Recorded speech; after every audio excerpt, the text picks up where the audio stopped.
Hello les amis, ici Nicolo pour ce deuxième épisode de Sapement 5.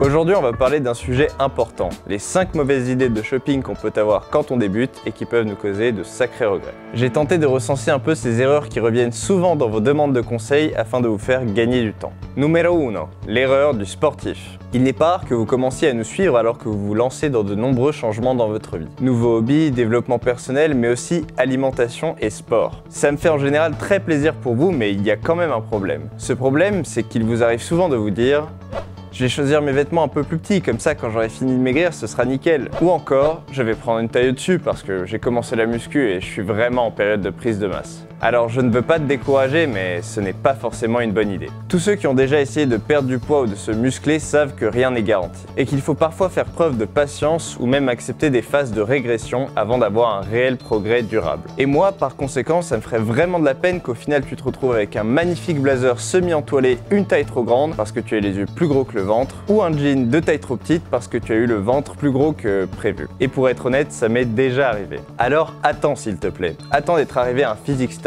avant de te lancer à corps perdu dans un changement de garde-robe. Ça t'évitera des dépenses inutiles et de toute façon, ça aussi, ça ne se fait pas en un jour. Numéro 2, l'erreur de celui qui réfléchit trop. C'est ce qu'on aime appeler l'overthinking chez bonne gueule. Parce que de nombreux débutants acceptent petit à petit que les vêtements peuvent être un poste de dépense tout à fait justifié, ils ressentent le besoin de rationaliser à l'extrême leurs dépenses afin de se rassurer sur le fait d'avoir fait de bons achats. Il m'arrive souvent d'entendre ça. Alors, il me faut 3 chinos, 5 chemises, 8 chaussettes et demie et une paire de Santiago, ce qui me revient environ à 14,42 € par mois sur 5 ans pour construire ma garde-robe, avec une marge d'erreur de 3 à 4% à peu près. Premièrement, personne n'est capable de faire une estimation aussi précise de ses besoins vestimentaires et de l'usage qu'il pourra tirer de ces pièces. Et deuxièmement, tu ne prends pas en compte le fait qu'en t'intéressant à ce que tu portes, tu risques d'y prendre goût et d'avoir envie d'introduire une touche plus personnelle au fur et à mesure de tes achats. Et là du coup, tu regretteras d'avoir rempli ton armoire uniquement avec les basiques les plus simples et uniquement dans les couleurs les plus polyvalentes. Numéro 3, l'erreur de l'acheteur compulsif.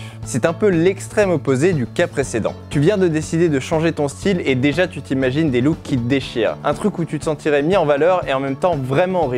Des tenues qui te feraient sortir du lot, un peu comme ce personnage charismatique que tu as vu dans un film ou une série. Du coup, tu tombes sur ce cuir super badass et super cher avec des zips dans tous les sens, ou encore ce costume croisé avec un motif Prince de Galles bien tape à l'œil, et là, ni une ni deux, tu fais une folie et tu l'achètes. Sauf que là, il se peut que tu te rendes compte que même si c'est une pièce très cool à regarder comme ça, tu n'as aucune idée de comment la porter. Et d'ailleurs, en y réfléchissant, tu te dis peut-être même que cette pièce, finalement, c'est pas trop toi et ça ne te ressemble pas. Et là, tu te retrouves à regretter ta dépense ou à avoir l'impression d'être déguisé à chaque fois que tu portes cette pièce. Alors prends ton temps avant de passer à l'achat. Réfléchis, explore, découvre de nouvelles choses, essaie en magasin et quand tu finis par vraiment pouvoir te voir porter cette pièce naturellement, là tu peux y aller. Numéro 4, l'erreur de la copie. C'est une erreur qui rejoint un peu la précédente mais dont il est utile de parler quand même. Ayant entendu mon conseil précédent, tu te dis « Ok Nicolo, mais si je vais sur l'Instagram d'un blogueur ou sur le lookbook d'une marque que j'aime beaucoup, comme les tenues sont très belles et faites par des pros, je ne prends aucun risque si j'achète exactement les mêmes pièces et que je les porte toutes ensemble, non ?» Eh bien non, figure-toi.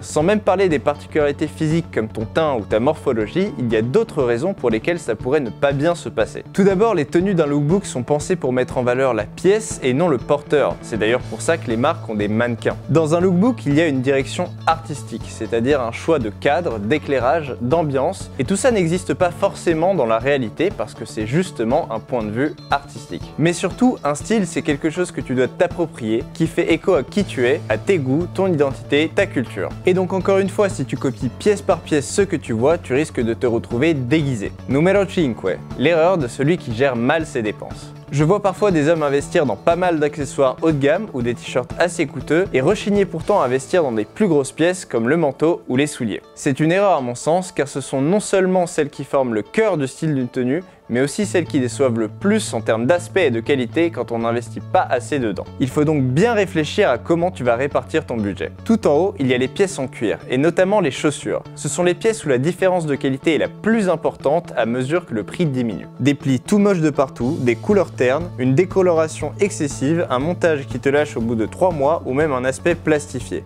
Donc ici, achète très peu, mais très bien. Ensuite, les pièces en laine et les pièces d'hiver. Grosses mailles, manteaux, mais aussi costumes. Les mauvaises mauvaises laines se remarquent assez facilement, notamment parce qu'un bon nombre d'entre elles sont composées en partie de matériaux synthétiques qui brillent et lustrent de façon peu naturelle. En plus de ça, ces matières plastiques ont tendance à retenir la transpiration et les odeurs, donc là aussi sois un minimum exigeant sur la composition si tes moyens le permettent. Et enfin, il y a les pièces en coton. Si tu as un budget restreint, c'est vraiment là-dessus que tu peux faire des économies. Car la différence entre un beau tissu de coton et un coton pas cher demande déjà un œil nettement plus affûté pour se remarquer. Et même les cotons les plus bas de gamme ont généralement un aspect relativement passable. Et voilà, cet épisode 2 est maintenant terminé, j'espère que ça t'a plu et que tu as trouvé mes conseils utiles. Abonne-toi pour ne rien rater des prochains épisodes et n'hésite pas à me dire ce que tu en penses en commentaire. Comme d'habitude, je réponds à tout le monde.